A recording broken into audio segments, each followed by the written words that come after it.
Olá, seja bem-vinda ao meu canal e hoje eu quero contar um dos piores relacionamentos que eu já tive. Faz 5 anos, 5, 6 anos. Eu tava entrando no condomínio onde que eu morava e lá na garagem tinha um rapaz. E eu fui puxar assunto, um rapaz bonito, né? Eu falei assim, vou puxar assunto. Aí eu, oi, tudo bem? Você mora aqui? Moro aqui e tal, não sei o que. Tal, a gente começou a conversar. De repente a gente ficou conversando tanto, mas tinha tanto assunto, tanto assunto, tanto assunto. Aquela coisa, né? Amor à primeira vista. Aí a gente ficou. E aí por que que eu escolhi ele? Fisicamente ele era muito gato. Depois daí em diante, tipo, já começamos a namorar. E aí um instrumento maravilhoso, na verdade uma das partes mais legais que ele tinha era o instrumento. Não sabe usar muito bem. Não sabe usar, não tem problema, a gente sabe, né? Deixa que a gente, né? Professor. Enfim, os 2 primeiros meses foi muito incrível, assim, do fato que a gente tava apaixonado, emocionado. Mas já não era muito lá essas coisas, essa coisa que não. Mas enfim, a gente releva, né? Porque como tem muitas qualidades, ele é bonita, não sei o quê. Mas tipo, a boca também não podia abrir a boca, não. Não tinha o conteúdo, não. Não trabalhava, os pais sustentavam.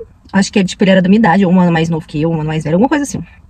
O pai dele, tipo, ele morava num apartamento nesse mesmo condomínio que eu, que era do pai dele, então ele não pagava aluguel. O pai dele mandava uma mesada pra ele por mês, então era o dinheiro que ele se virava. Eu sou completamente desorganizada emocionalmente por conta do pai, da mãe, por conta dessas questões mesmo, né, de pai e mãe separado.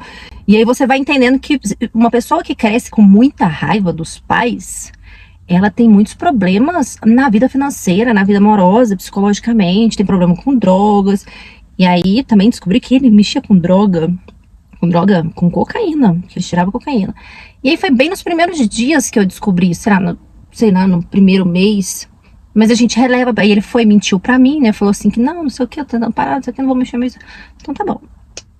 E a gente inocente acredita, e eu tenho uma raiva assim gigante assim de cocaína, de pó. Pó pra mim assim, eu tenho uma raivinha. Hoje assim não me afeta mais, não tenho convívio mais, mas todos os meus amigos que faziam uso disso, eu sempre deixei claro, gente. Mas enfim, porque tem toda uma história na minha família que me faz ter ódio desse negócio. Enfim, ele não trabalhava, não vivia na minha casa, foi se apossando da minha residência, dava muito chilique, ele era muito inseguro de si mesmo. E aí ele me irritava, porque tipo, eu já ganhava bem, eu já tinha uma condição financeira boa. E aí isso faz o quê? Faz o masculino do homem, que já é baixo, abaixar mais ainda. Ele deve ter parado de tomar a testosterona, aí ele perdeu completamente, tipo assim, nos 2 primeiros meses ele ainda queria. Aí depois ele não quis mais. Vanessa, o negocinho dele, não. Ele não queria. Ele falava assim que a desculpa, isso assim, que eu ia mendigar uma vez por semana. Mendigar, imagina, a pessoa tá morando na sua casa praticamente, você tá mendigando. E ele virava pra mim e falava assim, que ele não era uma máquina de sexo, que eu só pensava nisso. Eu falei, gente, mendiga uma vez por semana? Passando necessidade na minha casa? Teve um dia que eu virei pra ele e falei assim, imagina que ali dentro da geladeira tem um pudim. Um pudim lindo, maravilhoso e tal, mas você não pode encostar. Eu não tô falando de comer, tirar um pedacinho, não. Tô falando que você não pode encostar.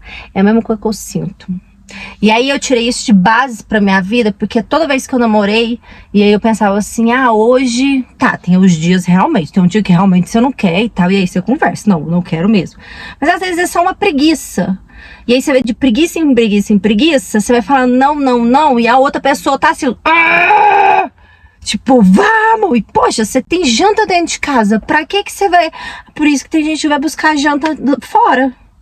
Mas é porque... Não, gente, às vezes... Poxa, é chato. Eu sei, porque eu já estive nesse lugar. É difícil uma mulher estar neste lugar. É quase impossível, mas sim, eu já estive. E aí, com o tempo, eu fui vendo que ele era muito chiliquento, ele dava muito chilique, ele brigava muito, ele preocupava muito com tudo, onde eu tava fazendo, não sei o quê, ficava mandando vídeo. A segurança da pessoa era tanta que tudo que ele fazia, ele me mandava vídeo. Olha, amor, eu acabei de sair daqui, tô indo ali. Por quê? Porque ele queria que eu mandasse pra ele também. Mas eu não mandava. Ele mandava porque ele queria. Eu não ia mandar de volta. E aí foi indo, eu comecei a ficar tão angustiada, tão nervosa com aquela situação, com aquela folga e tal. Eu falei assim, gente, tipo, tá me sugando e sugava a minha energia. Ele tinha crise de ansiedade. E aí eu nunca tinha conhecido esse negócio. Eu lembro até quando a gente terminou mesmo, eu tive crise de ansiedade. Por quê? Porque eu peguei energia dele, nunca tive isso na vida inteira. E aí acabei aprendi com ele, pra você ver, o ambiente te molda. Presta atenção com quem que você anda, porque o ambiente te molda. Às vezes você não tem um negócio e aí você percebe que você tá tendo. Por quê? Porque a gente gosta de repetir o que as outras pessoas fazem. Inconscientemente a gente repete o que as outras pessoas fazem. E aí comecei a reclamar e um dia eu perguntei se ele era viado. Não viado, né? Eu falei assim, olha, tá tudo bem. Os meus amigos são gays e eles gostavam de mulher no começo. Mas se você for gay, tá tudo bem, a gente conversa. Nossa, ele ficou muito revoltado, pegou as coisas dele, guardando, e levou pra casa dele, mas depois tava lá, bateu na porta e falou assim, você não foi atrás de mim, você não sei o que. Falou, você quis ir embora. Eu tava achando incrível que ele tinha ido embora, que eu não precisava brigar com ele, né? Porque eu ainda sou gente boa, eu ainda tento, né? Eu ainda tento, sou aquela que ainda tenta. Mas enfim, foram experiências da minha vida. Não pegar o estético da pessoa. E aí a gente releva quantos homens estão com mulheres pela estética e não gosta. E aí você suporta cada tipo de coisa só por conta da beleza da pessoa. Ou às vezes a pessoa, tipo, transa pelo menos. Aí você fica com ela por conta da química, por conta do sexo. Às vezes você fica com a pessoa por causa do dinheiro. Tá entendendo? Tanto que essas coisas são efêmeras, tipo, isso não sustenta um relacionamento. Eu tive que contar uma coisa horrorosa que foi um dos relacionamentos, assim, e o término também foi super péssimo. Mas você vê que a imaturidade, a infantilidade de ambas as partes, porque se eu atrair essa pessoa pra minha vida, é porque eu também era escrota. Eu era escrota talvez de uma forma diferente, mas aquilo ali também tava me mostrando alguma coisa. Ele era espelho meu em algum momento eu fui igual ele. Em algum momento eu fui, tipo, escrota igual ele com outra pessoa. Talvez não, óbvio que não com ele, mas com outra pessoa. Então, se a gente começa a analisar qual que é o foco do relacionamento, todo mundo quer ter um relacionamento, todo mundo quer ter uma pessoa, todo mundo quer amar, quer ser recíproco, quer um amor genuíno, uma pessoa que ame de verdade, olhando no olho e você vendo que a pessoa tá te enxergando, que ela não tá olhando o seu corpo, ela não tá olhando qual que é o seu trabalho, ela não tá olhando o jeito que você... Ela te ama, ela ama a sua essência, porque se a pessoa ama a sua essência, é como se... Imagina um sertanejo tocando e um rock tocando. Você acha que vai dar pra encaixar esse sertanejo, esse rock? É óbvio que não. Então vamos supor que um é uma frequência e o outro é outra frequência. Se você tá numa frequência e você quer se relacionar com uma pessoa de outra frequência, porque o CD, quem lembra do CD? A capa do CD é muito bonita, mas na hora que você pôr pra tocar a música, você não vai gostar, não.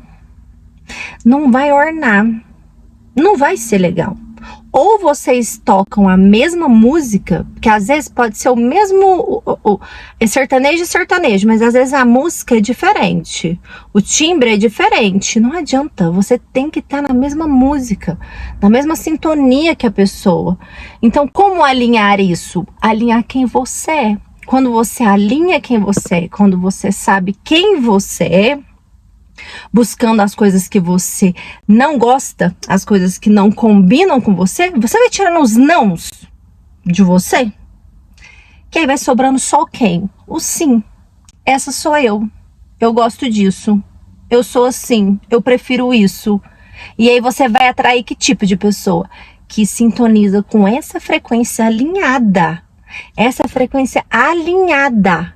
Demora um pouco para alinhar esse babado. Mas depois que você alinha, não tem como não vir uma pessoa alinhada com esse propósito.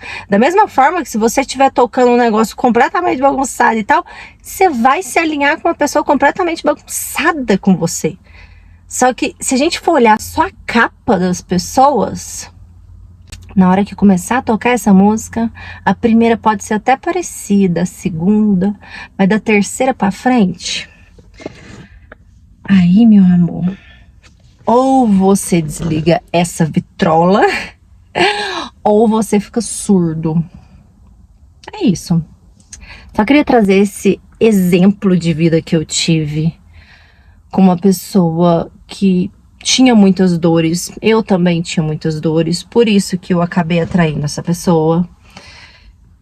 E depois desses vários relacionamentos, se vocês gostarem desse daqui, eu vou postar outros que eu tenho. História de relacionamento, eu não tive muitos, mas os que eu tive bastou pra me aprender muita coisa. Graças a Deus eu aprendi com todos. Eu amo todos os meus ex. Amo de coração. Amo eles lá, óbvio, né? Eu aqui e eles lá. Mas se a gente não aprende, repete. Então, ou você observa como que tá o seu relacionamento neste exato momento e vê o que tá de errado, o que tá te incomodando, qual que é a angústia. Chegou um ponto que eu namorava com esse rapaz que eu sentia tanta angústia de saber que eu vou chegar em casa e ele vai arrumar alguma desculpa, algum problema, alguma coisa ele ia arrumar pra começar a brigar, que ele gostava, ele era viciado em adrenalina e ficar brigando. Que eu sentia angústia, vontade de vomitar na hora que eu pensava que eu tinha que ir embora pra minha própria casa. E aí chegou um ponto que eu fui pedir pra Deus. Eu sempre, todos os meus términos, todas as vezes que eu terminei um relacionamento, eu pedi pra Deus. E foi Deus que arrumou o babado, porque senão a gente não consegue. Se você tá num relacionamento muito ruim, se você tá sentindo essa angústia dentro de você, pede pra Deus. Mas pede assim, com vontade, com convicção. Ai, Deus, eu queria... Mas na hora que vem a porrada, o que você faz? Põe o rabo no meio das pernas, aceita e continua. Não. Deus vai mandar a bomba. Deus vai montar a história, né? O enredo. Só que você vai ter que sustentar. Então, se você tá no relacionamento e você não quer continuar mais no relacionamento, mas você não consegue terminar, pede pra Deus. Fala assim, Deus, me ajuda. Faz alguma coisa. Eu me responsabilizo. Só que você tem que se responsabilizar de que você vai sustentar o rolê, que você vai terminar com essa pessoa, ok? Então é isso. Espero que vocês não escolham as pessoas pela capa do disco, porque depois que começa a tocar a música, se você não tiver coragem de desligar a vitrola, você vai ter que sustentar. E sustentar uma música alta e ruim é muito desagradável. Beijo.